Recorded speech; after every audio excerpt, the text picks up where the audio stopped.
the purpose of TiE's existence is to ensure and foster networking and entrepreneurship.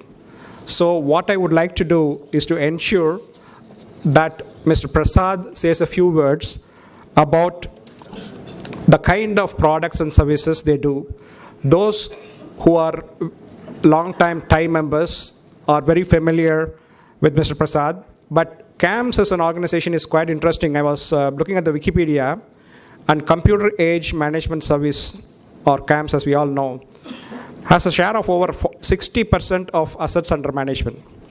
The company was incorporated in 1988. CAMS is an institutionally owned company with shareholders like NSE Strategic Investment Corporation, subsidiary of National Stock Exchange Limited, HDFC Group, and Axis. CAMS has been a great supporter and sponsor of key events like this FinTech events, like PayPal and few of our colleagues. And they also have few more interesting announcements to come. I will actually defer it later. Sri N.K.Prasad, or Prasad as we know, known to all of the industry veterans and TiE members, and is a graduate in mechanical engineering BTech from IIT BHU, Varanasi, and a postgraduate in business management from IIM Calcutta, a very dynamic combination. Mr. Prasad is presently the president and CEO of CAMS Private Limited. Mr. Prasad joined CAMS after a 20-year stint with HUL to lead the mutual fund operations and investor services. More recently, he has steered the company in its diversification strategy across BFSI segments. He took charge as president and CEO in April 2010. May I now invite Mr. Prasad to say a few words on how CAMS is a living example of leveraging Aadhaar that was so nicely explained by Mr. Ramesh Vijayakumar. And the startups here, I'm sure you would love to actually meet with CAMS and Ramesh. Some of their colleagues are also here, and they would be available for you to talk later on. Now, please welcome Mr. Prasad to the stage. Thank you, sir. Thank you, Mahesh. Thank you, TiE. After the long presentation on the NPCI and how they have transformed the payments world, as we used to know when we started banking and financial services activities, I just want to add a little information about my company and the opportunities that we see in the market. And there are many entrepreneurs who are out here, and we look forward to sort of having engagement with them as we go along. Our company, Computer Age Management Services, better known as CAMS, is actually an IT-enabled service provider to several segments of the financial markets. We service mutual funds, venture capital firms, insurance companies, banks, and NBFCs. Now, our primary business continues to be investor servicing, which is predominantly focused on the mutual fund industry, and we have been associated with this industry for more than 2 decades. Like every company, we also have a business purpose, and this is something that I want to share with you because this is something that inspires me to go to work every day. When we see ourselves as to what is the business that we are conducting, we are basically serving the investors. And the real purpose that I see in our business is that we are actually trying to transform the Indian saver. And Indians, mind you, are great savers. In the entire world, you find that Indians are the greatest savers. And our purpose is basically to convert these savers into investors. And thereafter provide them the life cycle services throughout their investing cycle. Why is this a purpose and why is this also a big opportunity for the country is what I want to allude to.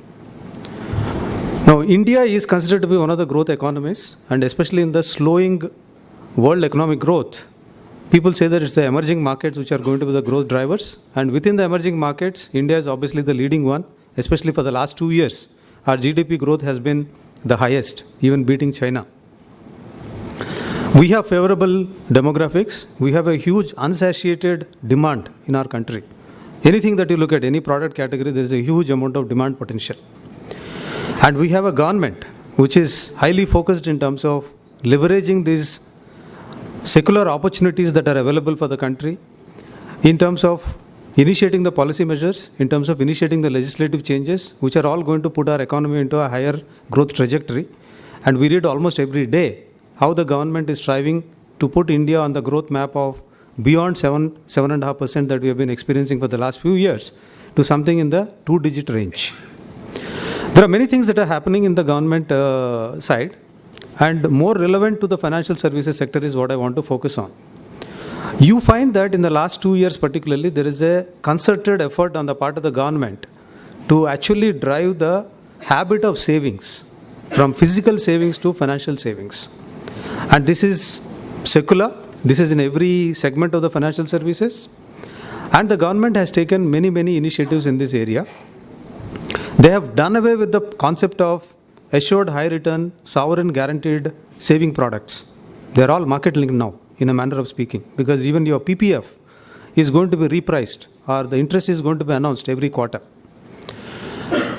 The regulators who control the various financial sector segments, they are all working in a concerted fashion to create financial awareness, to create education about the financial products, and to bring the huge mass of Indians into the financial products categories.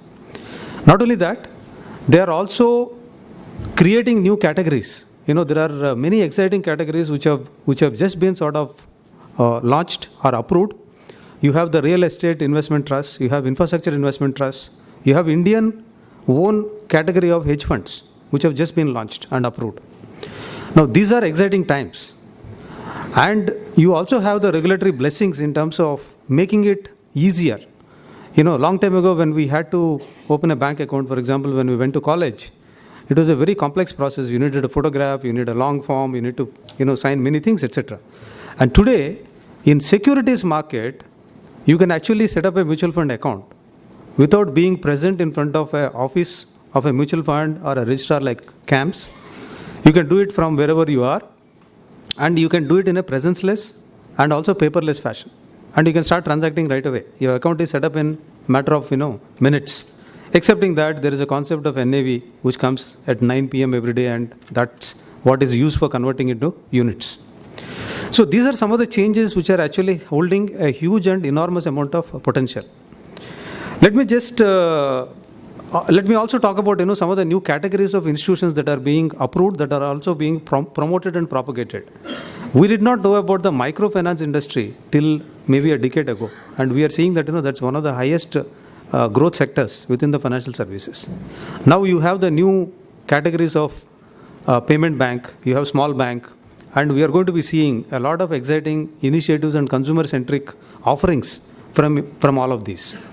And payment wallets, for example, over a period of time, they have grown to such an extent that today actually they have much larger segment of customers than the banks. Even though banks are generational products, our grandfathers and fathers had the bank accounts. But the payment wallet, which is a new category, has actually caught the attention of so many Indians and has become very, very large. India as a growth economy needs capital. And if you look at an investor from a micro perspective of, let's say, a salaried employee, he is already challenged to meet his financial objectives, financial goals, take care of his family needs, and he has got to take care of his post-retirement needs. In an inflationary environment, in an environment where we are finding that, for example, the healthcare costs, they grow at a rapid rate, probably twice the inflation rate. How does he do it? Especially in an environment where you have reducing interest rates and so on and so forth. There are many products which have actually demonstrated that over a period of a decade, 2 decades, even 3 decades, which have returned beyond the inflation, real positive returns to the investors. And these real positive returns have been almost of the order of 9, 10, 11, 12%. And that is the opportunity which the Indian consumer is currently not utilizing. And if you look at the statistics, India has got about 133 crore population, this is an estimate. And we had all of 35 crore bank accounts. Till the new government said that we must have something called a Jan Dhan account. And in a short span of less than a year or so, they opened another 22 crore Jan Dhan accounts. Even with the 22 crores, we are still talking about 57 crore accounts, and deduplicate those accounts because a lot of people sitting in this room must be having multiple bank accounts. The real population is still not in that financial inclusion agenda. There is still a big opportunity out there. Same thing applies to life insurance. less than 35 crore policies, again, the same thing of, people having multiple life insurance policies, mostly for tax savings and so on and so forth. And if you look at mutual funds, which is a primary category, it's less than 5 crore mutual fund accounts. And if you deduplicate, it's much smaller population. So we have a situation where there is a opportunity for all of us, all the financial institutions, the regulators, the government, ourselves included, and more importantly, the breed of entrepreneurs, to create this habit of converting the savings into investments. And these investments, if they are channeled into growth investments for the economy, it's possible for us to create a virtuous growth cycle, which can actually put India on a tremendous growth path, which we would all be proud of in the decades to come. And that is the opportunity that excites us. That's the opportunity that, as a company, we really look forward to. Now, why are we interested in the entrepreneurs? Actually, our company is actually a first-generation entrepreneurial venture which started out in Chennai city. And this happened about 28 years ago. And obviously, 28 years ago, this was not the vision, perhaps, when the venture started. But over a period of time, we are happy, as part of this journey of growth with CAMS, that it has become a systemically important financial institution in the securities market in particular. And it is an institutionally owned entity. It's highly regulated and it's highly respected. It's a creation of a private sector venture which is in the space of financial infrastructure and which is serving the needs of millions of Indian investors and asset management companies and so on and so forth. So therefore, we have this great affinity to entrepreneurs. Today, we are a regulated institution and we have to, conduct our business in a highly regulated fashion with a lot of oversight and so on and so forth. But we still respect the entrepreneurial spirit and the entrepreneurial spirit which really can leverage this growth opportunity that is available in the market in terms of converting these household savings into investments. And we are keen to engage with the entrepreneurs. We are keen to support them. Our management would be available to you to share our knowledge, our experience. We can mentor, we can assist you. We have tremendous amount of linkages in the entire financial ecosystem in India. And we can connect you with the various counterparties who are in the financial ecosystem. And if there are some ventures which are aligned to our own business purpose, we would also be happy to associate with you in the form of financial investments. So we look forward to entrepreneurs coming out with these bright ideas in terms of seizing this growth opportunity that lies ahead of the country. And we look forward to engaging with them. You can reach out through TiE, Chennai. You can reach out through any other forum that you feel is appropriate, or you can directly even reach out to us. And that is the real opportunity that we want to support and pursue. Lastly, I want to thank TiE Chennai and the special interest group on the financial FinTech category and all the attendees for your valuable time and participation in this event. Thank you very much.